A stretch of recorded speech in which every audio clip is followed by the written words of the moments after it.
সময় যত যাচ্ছে সিলেটবাসীকে শান্তি দিয়ে শান্ত হচ্ছে সুরমা নদী এবং এই মুহূর্তে সুরমা নদীর পানি বিপদসীমার উপরে হলেও কিন্তু অনেকটাই শান্ত সুরমা নদী, পানি বাড়ছে না এবং সুরমার তীরবর্তী যে জায়গাগুলো রয়েছে সে জায়গায় কিন্তু পানি নামতে শুরু করেছে।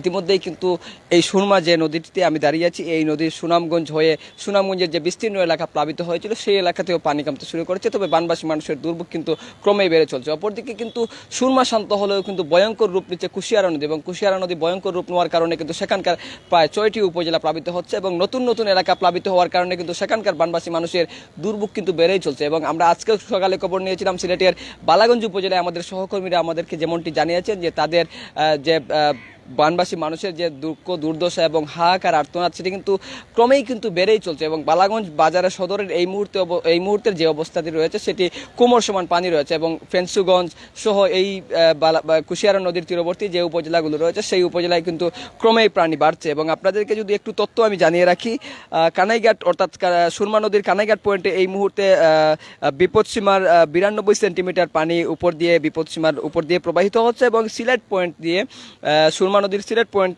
পয়েন্ট দিয়ে 9 সেন্টিমিটার উপর দিয়ে প্রবাহিত হচ্ছে। এবং অপরদিকে যদি কুশিয়ারার কথা বলি, কুশিয়ারার কুশিয়ারা নদীর শেওলা পয়েন্ট দিয়ে প্রায় 56 সেন্টিমিটার পানি বিপদসীমার উপর দিয়ে প্রবাহিত হচ্ছে। এবং আপনাদেরকে যদি এই সার্বিক বন্যা পরিস্থিতি নিয়ে আমরা আপনাদেরকে বলি যে সিলেটের যে নগরের যে পানি ছিল, বিশেষ করে উপশহর তালতলা মাসিমপুর চোরারপাড় সহ 13 তুরন এইসব এলাকায় পানি কিন্তু অনেকাংশেই নেমে গেছে। তবে পানি নামলেও এই মুহূর্তে সবচেয়ে বড় দুর্যোগের কারণ হয়ে দাঁড়িয়েছে পচা দুর্গন্ধ পানি এবং স্বাস্থ্যগত যে সমস্যা হয়ে থাকে সেই সমস্যা কিন্তু প্রকট আকার ধারণ করছে। এবং আপনাদেরকে যদি আরেকটা বিষয় জানিয়ে রাখি, গত কয়েকদিন ধরে কিন্তু সুনামগঞ্জের পানি বাড়ছিল এবং সুনামগঞ্জের সাথে সারা দেশের যোগাযোগ বিচ্ছিন্ন হয়ে পড়েছিল, কিন্তু সুনামগঞ্জের সাথে যোগাযোগ বিচ্ছিন্ন অনেকটাই সচল হয়েছে এবং আন্তজেলা এবং উপজেলার যোগাযোগ ব্যবস্থা অনেকটাই স্বাভাবিক হয়েছে। এবং সকালেই আমরা সুনামগঞ্জে আমাদের সহকর্মীদের সঙ্গে কথা বলেছিলাম, তারা বলছেন যে সেখানকার নেটওয়ার্ক পরিস্থিতি স্বাভাবিক রয়েছে এবং যান চলাচলও স্বাভাবিক রয়েছে এবং ত্রাণ সামগ্রী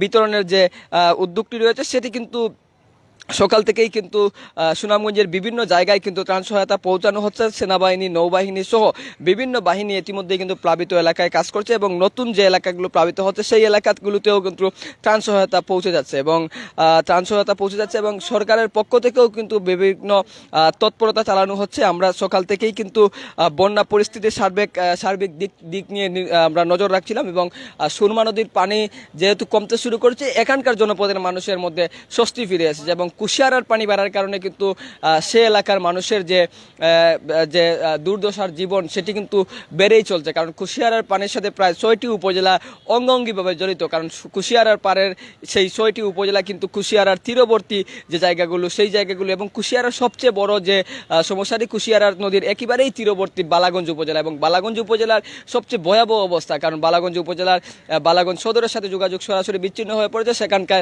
গতকালই আমাদের সহকর্মী একজন বাংলাভিউর সহকর্মী গিয়েছিলেন, তিনি বাংলাভিউর ক্যামেরা সার্বিক আপনাদেরকে পরিস্থিতি দেখিয়েছেন। আমরা নিশ্চয়ই পরবর্তী আপডেট নিয়ে বন্যা পরিস্থিতি নিয়ে আমরা পরবর্তী যুক্ত হব। ততক্ষণে ভালো থাকুন, সুস্থ থাকুন, নিরাপদে থাকুন। বন্যার সার্বিক পরিস্থিতি জানতে বাংলাভিউর সঙ্গেই থাকুন।